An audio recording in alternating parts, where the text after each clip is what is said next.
So hello guys, welcome back to my channel. Polytechnic सफर में आप लोगों का स्वागत है। तो आज मैं लेकर आया हूं पॉलिटेक्निक एंट्रेंस एग्जाम के लिए फिजिक्स का वो मोस्ट इंपॉर्टेंट वीडियो जिसको आप लोगों को पढ़ने की जरूरत है। और ये क्यों पढ़ने की जरूरत है मैं बता रहा हूं। इस वीडियो से आप लोगों के एग्जाम में 90% क्वेश्चन आपके एग्जाम में हूबहू आने वाला है। फुल्ली गारंटी हूबहू आने वाला है। और आप लोग पूरा वीडियो और एक एक क्वेश्चन, एक एक टॉपिक जो मैं बोल रहा हूं उसको ध्यान से सुनते हुए और अपना नोट्स बनाते हुए चलिए, ठीक है। और मैं आपको ये चीजें बता रहा हूं कि आप लोग इस वीडियो को पूरा देखिएगा, ठीक है। तो चलो, मैं आप लोगों का ज्यादा समय नहीं बर्बाद करता हूं, मैं लेकर चलता हूं टॉपिक पर। तो उससे पहले मैं आपको बता दूं कि ये पीडीएफ की जरूरत होगी आपको, क्योंकि अगर आपने मुझसे पढ़ लिया पूरा वीडियो तो पीडीएफ आपको खुद भी पढ़ना होगा। तो इसलिए वो पीडीएफ कहां पर मिलेगा उसके बारे में भी बात कर लेते हैं। जैसे ही हमारा ऐप डाउनलोड करोगे, ऐप डाउनलोड करने के बाद आपको यहाँ पर एक पहला इंटरफेयर इस प्रकार कुछ दिखेगा, ठीक है। होम पेज दिखेगा और इस होम पेज में आपको यहाँ पर 3 डॉट का लाइंस दिख रहा होगा। 3 डॉट का लाइंस दिख रहा होगा, यहाँ पर आपको क्लिक करना है। तो उसके बाद आपको कुछ इस प्रकार दिख रहा होगा, ठीक है। दूसरे स्टेप में इस प्रकार दिखेगा और आपको यहाँ पर फ्री वाला मटेरियल दिख रहा होगा, ठीक है। तो फ्री वाले मटेरियल पर जैसे ही आप लोग क्लिक करोगे, डॉक्यूमेंट वाले ऑप्शन में जाओगे, पॉलिटेक्निक एंट्रेंस में जाओगे, तो इसमें आप लोगों को पीडीएफ मिलेगा, ठीक है। जैसे कि टेस्ट की जरूरत है तो टेस्ट पर जाओगे, टेस्ट मिलेगा। वीडियोज की जरूरत है तो वीडियोज पर जाओगे, वीडियोज मिलेगा, ठीक है।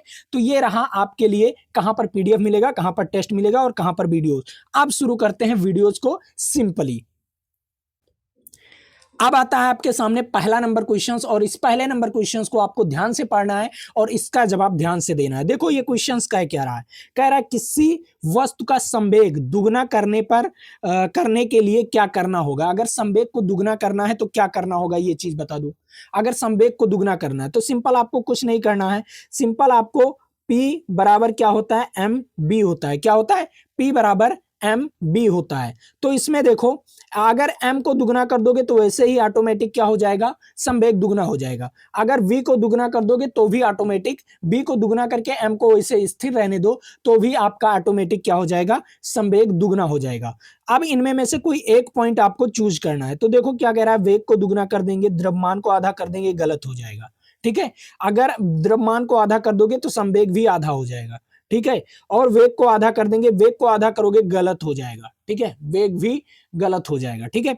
उसके बाद द्रव्यमान को दुगना कर देंगे। देखो 2 पॉइंट है, एक वेग को दुगना कर देंगे और एक द्रव्यमान को दुगना कर देंगे, ठीक है। अगर आप द्रव्यमान को दुगना करते हो तो भी संवेग दुगना हो जाएगा, ठीक है। और अगर आप वेग को दुगना करते हो तो भी संवेग दुगना हो जाएगा। लेकिन पॉइंट कौन सा सही होगा, सबसे इंपॉर्टेंट पॉइंट कौन सा सही होगा ये बताओ आप लोग।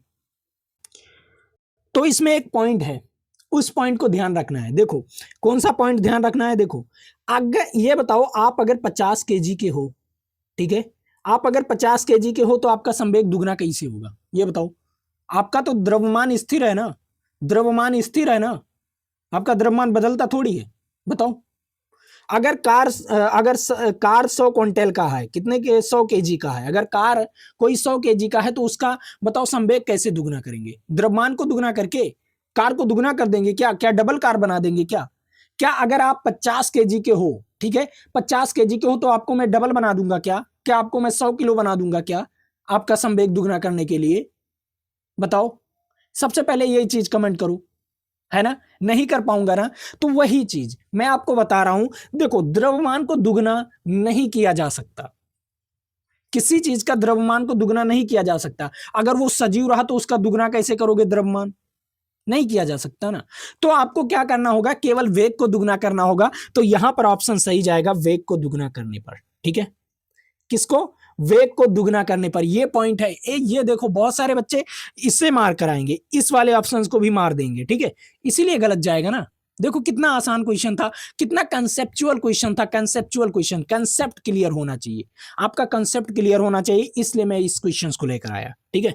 चलो अगले क्वेश्चन पर चलते हैं।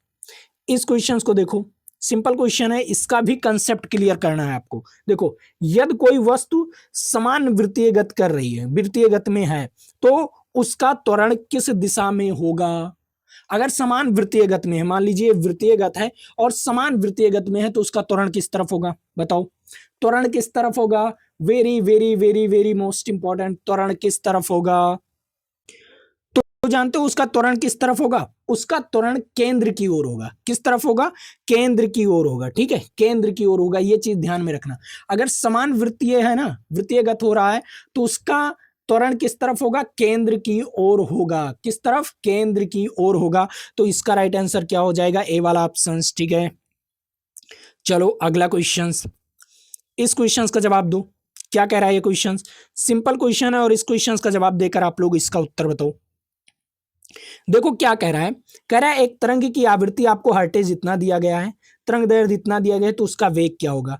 तो इसका सूत्र होता है, सिंपल सूत्र होता है, वेग बराबर क्या होता है? वेग बराबर होता है आवृत्ति और गुणे क्या हो जाएगा? लेमडा। आवृत्ति गुणे लेमडा। अब यहां पर देखो सिंपल, आवृत्ति क्या है? 50 है, लेमडा क्या है? 2 है, तो ये क्या हो जाएगा? 100 हो जाएगा। क्या हो जाएगा? वेग उसका 100 हो जाएगा, 100 मीटर प्रति सेकंड। क्या हो जाएगा? 100 मीटर प्रति second. A is right answer. कौन सा ऑप्शन हो जाएगा? ए इज राइट आंसर। ठीक है, समझ आया ये क्वेश्चन?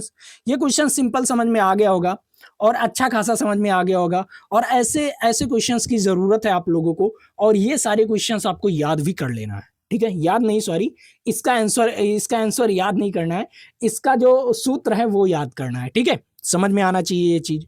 ठीक है, चलो अगला क्वेश्चन, अगले क्वेश्चन पर चलते हैं। इस क्वेश्चन का जवाब दो। क्या कह रहा है ये? सिंपल क्वेश्चन है। कह रहा है किस स्थिति में कार्य शून्य होता है? बताओ किस स्थिति में कार्य शून्य होगा? था बताओ, अगर आपने कार्य किया और उसे मैं बोल दूं कि कार्य शून्य है, तो कैसा लगेगा कि आपने कोई कार्य नहीं किया, मैं आपको कोई पैसा नहीं दूंगा। जैसे कि मान लीजिए कोई बोझा है, घास का बोझा है, कोई महिला उठा रही है, ठीक है, खेत से महिला उठाकर अपने सिर पर रखी और अपने घर पर गई। ठीक है, सिर पर रखी और घर पर गई, उसने कोई कार्य नहीं किया, उसने कोई कार्य ही नहीं किया। आप कहोगे सर कैसे? उसने बोझा उठाया, अपने सिर पर रखा और वो अपने घर गई, तो कार्य क्यों नहीं की? हाँ, इसका भी कारण है। आओ मैं आपको कुछ चीजें बताता हूं। देखो, अगर बल, ठीक है, और विस्थापन बीच का कोण 90 डिग्री है, बल ये मान लो F हो गया और विस्थापन ये हो गया, बल किस तरफ लग रहा है? बोझा उठाई, उसने बोझा उठाई अपने सिर पर रखी, तो बल क्या, बल कहां लग रहा है? बताओ, बल नीचे की ओर लग रहा है कि नहीं? बोझा उठाई अपने सिर पर रखी, मान लीजिए कोई ये व्यक्ति है, ठीक है, कोई ये व्यक्ति है और कोई बोझा उठाई वो अपने सिर पर रखा, तो बताओ उसका बल किस तरफ लग रहा है? नीचे की ओर लग रहा है, नीचे की ओर लग रहा है। और विस्थापन, वो अपने घर गई, विस्थापन किस तरफ हो रहा है? विस्थापन उसके सीधी दिशा में हो रहा है कि नहीं? तो दोनों के बीच का कोण कितना बना? दोनों के बीच का कोण कितना बना? 90 डिग्री बना। 90 डिग्री बना कि नहीं? 90 डिग्री बना कि नहीं? बना। अब देखो सूत्र क्या कहता है, सूत्र क्या कहता है? W बराबर एफ एस कॉस थीटा। क्या कहता है? W बराबर एफ एस कॉस थीटा। तो एफ और एस तो है ही है, और कॉस थीटा का मान 90 अंश हो गया। क्या हो गया? 90 अंश। और कॉस थीटा 90 अंश का मान क्या होता है? 0 होता है। तो सिंपल 0 एफ एस इंटू 0 क्या हो जाएगा? क्या हो जाएगा? क्या हो जाएगा? सिंपल क्वेश्चन है, क्या हो जाएगा बताओ? 0 से अगर किसी भी संख्या में गुणा करेंगे तो कितना आ जाएगा? 0 जूल। मतलब उसका कार्य नहीं होगा। क्या होगा? उसने कार्य किया ही नहीं। तो यहां पर बताओ, यहां पर बताओ कौन सा ऑप्शन सही जाएगा? देखो, बल और विस्थापन समान दिशा में रहेंगे? नहीं, बल और विस्थापन समान दिशा में नहीं रहेंगे। बल और विस्थापन विपरीत दिशा में रहेंगे? नहीं, विपरीत भी नहीं रहने वाले। बल और विस्थापन के बीच का कोण 90 डिग्री होना चाहिए। हाँ, बल और विस्थापन के बीच में 90 डिग्री का कोण होना चाहिए, तभी कार्य शून्य होगा। क्या होगा? तभी कार्य शून्य होगा। तो कितने बच्चे ये जानते हैं कि तभी कार्य शून्य होगा? मैंने बताया ना, मैंने आपको प्रैक्टिकली बताया हूं। ऐसा पढ़ाई करना चाहिए। अगर ऐसा पढ़ाई करोगे तो एक भी क्वेश्चन गलत नहीं जाने वाला। ठीक है, चलो अगला क्वेश्चन। इस क्वेश्चन का जवाब दो, लेकिन मैं उससे पहले कुछ चीजें बता दूं, उस पर भी ध्यान दो। जैसे मान लीजिए आपको मैंने यहां पर पढ़ाया, मजा आ रहा है कि नहीं? मजा आ रहा है कि नहीं? अगर मजा आ रहा है तो लाइक और सब्सक्राइब ठोक दो तुरंत। ठीक है, तुरंत ठोक दो। ठीक है, अगर मजा आ रहा है तो। अब देखो यहां पर सबसे इंपॉर्टेंट चीज, सबसे इंपॉर्टेंट चीज, जो चीज मैं बता रहा हूं उस चीज को आपको ध्यान ध्यान से सुनना है। क्या ध्यान से सुनना है? देखो, अगर मान लीजिए किसी दर्पण की फोकस दूरी इतना सेंटीमीटर है और उसकी वक्रता त्रिज्या क्या होगी? उसकी वक्रता त्रिज्या क्या होगी? तो सिंपल आपको फार्मूला तो पता ही होगा, R बराबर 2F। क्या होगा, r बराबर 2f।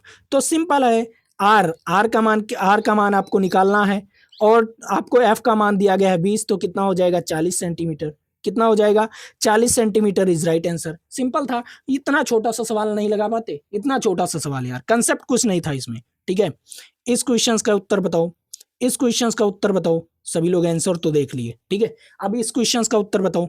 देखो क्या कह रहा हूं, क्वेश्चंस का उत्तर, और क्वेश्चंस को ध्यान से सुनो।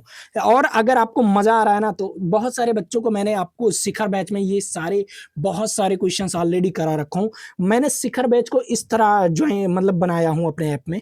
ठीक है, शिखर बैच में, जो शिखर बैच है उसको मैं इस तरह डिजाइन किया हूं, ओनली जो बच्चा कुछ भी नहीं पढ़ा है, जो बच्चा कुछ भी नहीं पढ़ा है आज तक, ठीक है, उसको ओनली 20 डेज, ओनली 20 डेज का शिखर बैच है।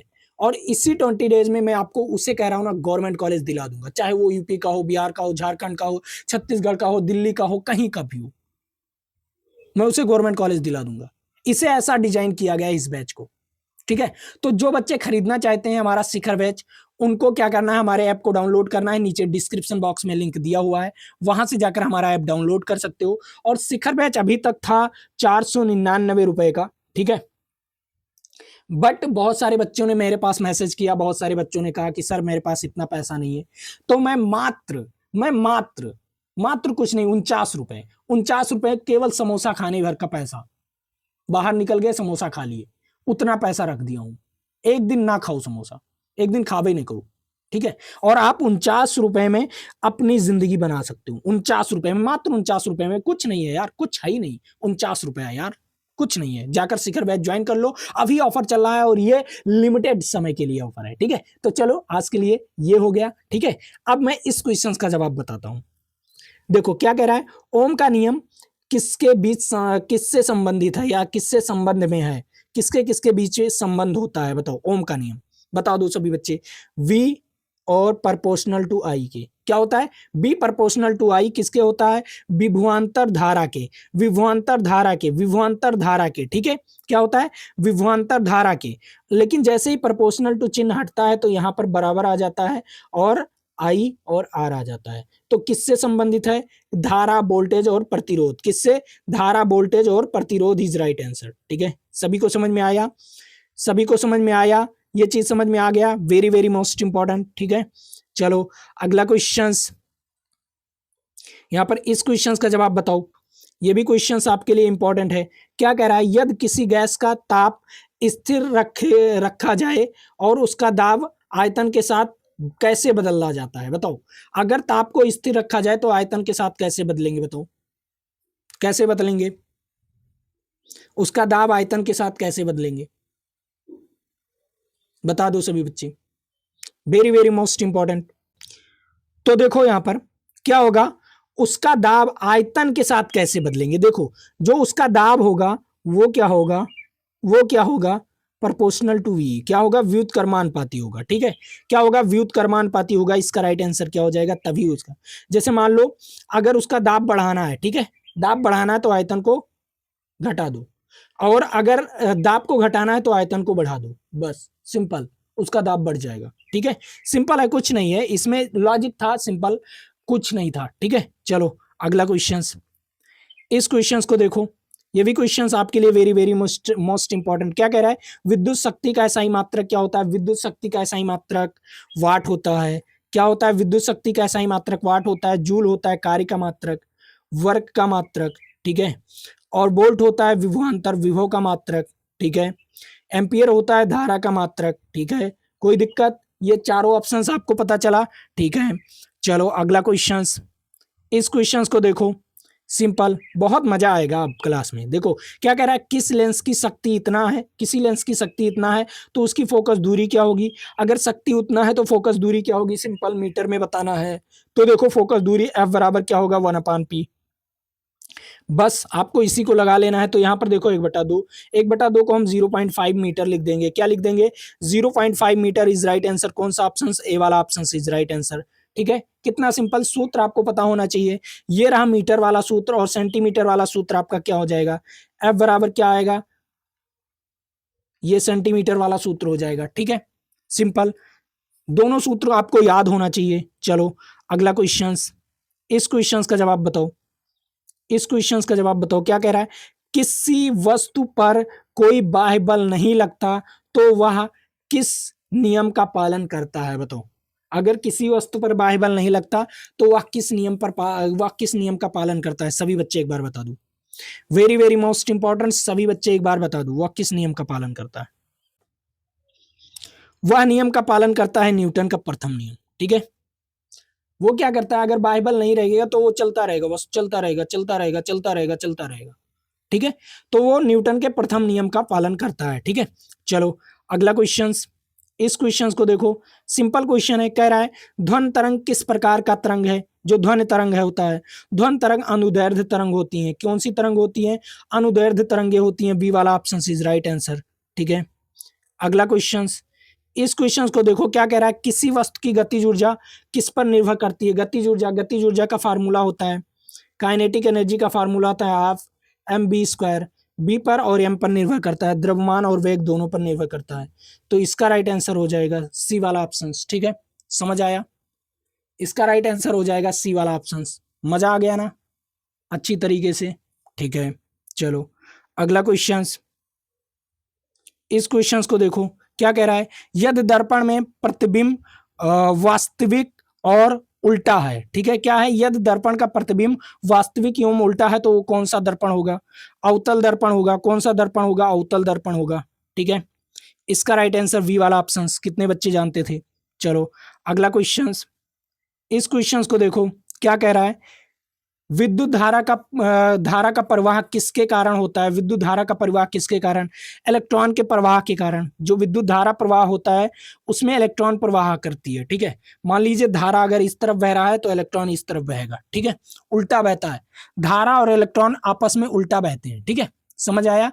धारा अगर आगे की ओर बह रहा है तो वो पीछे की ओर बहेगा इलेक्ट्रॉन। ठीक है, ये चीज ध्यान में रखना, उल्टा प्रवाहित होता है। ठीक है, तो इसका राइट आंसर हो जाएगा सी वाला ऑप्शन। ठीक है, चलो अगला क्वेश्चन, इस क्वेश्चन का जवाब दो। क्या कह रहा है? यदि किसी वस्तु का वेग, ठीक है, यदि किसी वस्तु का वेग स्थिर है तो उसका त्वरण क्या होगा? अगर वेग स्थिर है तो त्वरण क्या होगा? तो सिंपल समझो, सबसे पहले वेग स्थिर है, मान लीजिए वेग v है और अंतिम वेग भी v है, प्रारंभिक वेग भी v है, तो उसका त्वरण क्या होगा? अगर दोनों को माइनस करेंगे और t से भाग देंगे तो ये हो जाएगा 0 और अपान में t, तो यहाँ पर हो जाएगा 0। तो त्वरण क्या हो जाएगा? 0 मतलब शून्य हो जाएगा। क्या हो जाएगा? शून्य हो जाएगा। B is right answer. ठीक है, क्या हो जाएगा? V is right answer. कितना सिंपल क्वेश्चन था यार। ठीक है, यही मजा आता है ना। देखो कितना मजा आया होगा इस क्लास में। अगर मजा आया है ना तो लाइक कर दो, शेयर कर दो, सब्सक्राइब कर दो। ठीक है, और हाँ, जो बच्चे शिखर बैच खरीदना चाहते हैं वो जाकर शिखर बैच खरीद सकते हैं, मात्र 49 रुपए में अभी ऑफर चल रहा है। इस मौके को मत छोड़ना, अगर मौका छोड़ दिए तो कल्याण हो जाएगा। मौका मत छोड़ना यार, क्योंकि 49 रुपए में क्या है यार, ना आप राजा हो जाओगे ना हम। पढ़ाई कर लो, पढ़ाई करना बहुत इंपॉर्टेंट है, बहुत बहुत बहुत इंपॉर्टेंट है। और अगर नहीं करोगे तो दिक्कत है, तो जाकर पढ़ाई कर लो। ठीक है, तो ये रही बात आपका। तो बढ़िया आसानी से इसका उत्तर आ गया। ठीक है, चलो अगला क्वेश्चन, इस क्वेश्चन का जवाब कैसे देखोगे? देखो क्या कह रहा है? यदि किसी वस्तु का द्रव्यमान 2 kg है और वेग 3, ठीक है, और उसका संवेग कितना होगा? संवेग बताना है तो P बराबर क्या हो जाएगा? P बराबर mb हो जाएगा। m है 2 और वेग है 3, तो क्या हो जाएगा? 6, 3 दूनी 6, क्या हो जाएगा? kg मीटर प्रति सेकंड। क्या हो जाएगा? 6 kg मीटर प्रति सेकंड इज राइट आंसर। कौन सा ऑप्शन? 6 kg मीटर प्रति सेकंड इज राइट आंसर। तो कितने बच्चे इस क्वेश्चन का जवाब दिए? कितने बच्चे दिए इस क्वेश्चन का जवाब?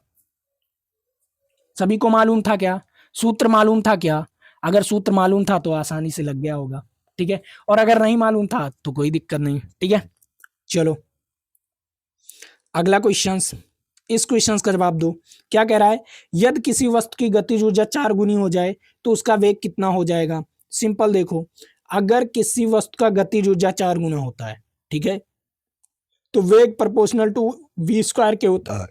ठीक है, बी स्क्वायर के प्रोपोर्शनल टू होता है। देखो अगर क्या हो जाए, गतिज ऊर्जा 4 हो जाए तो वेग क्या हो जाएगा, ये प्रोपोर्शनल टू वी स्क्वायर होता है, तो यहाँ पर अंडर रूट आ जाएगा, तो 4 का अंडर रूट कर दो, तो वी क्या हो जाएगा, दुगना हो जाएगा। कितना हो जाएगा, वी दुगना हो जाएगा, सिंपल वी दुगना हो जाएगा, वी दुगना हो जाएगा। अगर वो 4 गुना है तो उसका आधा, ठीक है, उसका आधा दोगुना, ठीक है, कितना हो जाएगा, वी दुगना रहेगा, ठीक है, सिंपल, वी वाला ऑप्शन इज राइट आंसर, ठीक है।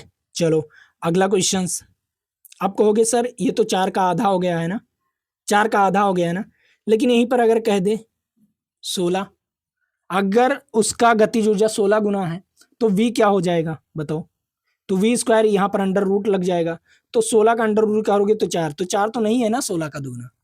देखो सिंपल ये चीज देखना, वो बी 4 गुना होगा, ठीक है, बी 4 गुना होगा, ठीक है, समझ में आया।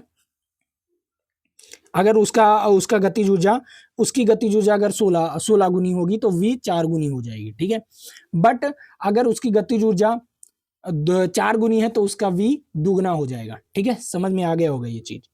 चलो अगला क्वेश्चन, इस क्वेश्चन का जवाब आप लोग देंगे। तो अगर इस यहाँ पर वीडियो ये रोकने वाला हूँ क्योंकि थोड़ा प्रॉब्लम है गले में, ठीक है, और अच्छी तरीके से दिमाग नहीं लग रहा है, दर्द करने लगता है गला, ठीक है, तो इसलिए मैं कह रहा हूँ आज के लिए इतना ही रखते हैं, फिर मिलेंगे आपके साथ अगले वीडियो में। तो हाँ, जो बच्चे सिकर बैच खरीदना चाहते हैं वो जाकर खरीद सकते हैं। तो जय हिंद जय भारत, फिर मिलेंगे आपके साथ अगले वीडियो में।